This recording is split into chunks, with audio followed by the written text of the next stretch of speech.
Mais est-ce que la solution, justement, ce n'est pas d'emmener finalement ces cadres dirigeants en plein milieu du Népal ou en plein milieu du Québec ? Alors, en tout cas, c'est de les confronter à ce type de situation. Donc ça peut se faire en salle, on fait une crevasse virtuelle et puis on va apprendre à passer la crevasse virtuelle. Mais vous allez jusqu'à la température basse ou pas ? Alors en général, on ne gère pas la température de la salle. Par contre, la température monte parce que l'exercice engage non seulement l'esprit, le cognitif, mais aussi l'émotion, le corps en étant dans l'action.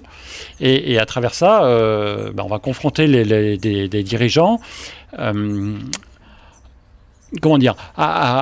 au niveau de réponse que leur stratégie habituelle amène et aux limites. Et puis à partir de ce constat-là, on va pouvoir rebondir et puis amener d'autres schémas. Et donc ça peut se faire en salle, ça peut aussi se faire en montagne, bien évidemment. Est-ce que vous avez eu des retours de certains dirigeants avec qui vous avez pu travailler suite à des interventions que vous avez eues avec eux ? Ils auraient peut-être appliqué certaines choses vues avec vous. Est-ce que vous avez eu des retours de leur nouvelle manière de manager Qu'en est-il par rapport à cette question ? Alors oui, j'ai des retours et puis j'ai aussi des gens que je suis au quotidien.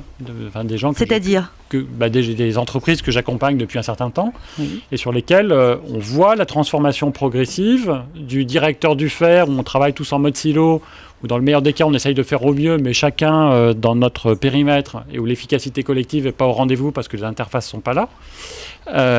Donc je vois la transformation de ce mode-là vers des modes beaucoup plus collaboratifs, agiles, en adaptation constante, où l'entreprise, la SAMC par exemple, est une entreprise où les formations que fait le DSI, c'est des formations en ressources humaines.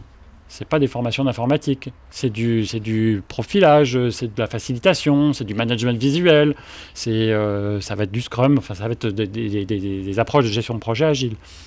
Donc il y a ce volet-là. Et puis, mais surtout ce dont je voudrais témoigner, c'est que en fait les solutions existent face à un monde incertain. Pour faire le lien avec justement la question de Sylvie, moi je voulais savoir quel objectif vous vous fixez justement en général, autant sur l'accompagnement que vous pouvez donner aux entreprises que sur l'accompagnement que vous faites individuellement Alors, c'est pas à moi de fixer l'objectif, mais les raisons pour lesquelles on me fait intervenir, c'est qu'on sent bien qu'on aurait besoin d'être beaucoup plus agile et qu'on est un peu un gros mammouth. Et voilà, comment on peut transformer une baleine en un banc de poissons. C'est un peu ça les problématiques. Et les freins sont pas des freins en termes d'existence de solutions, mais en termes d'acceptation de la mise en place de ces solutions, compte tenu du fait que ça nécessite des changements importants de posture.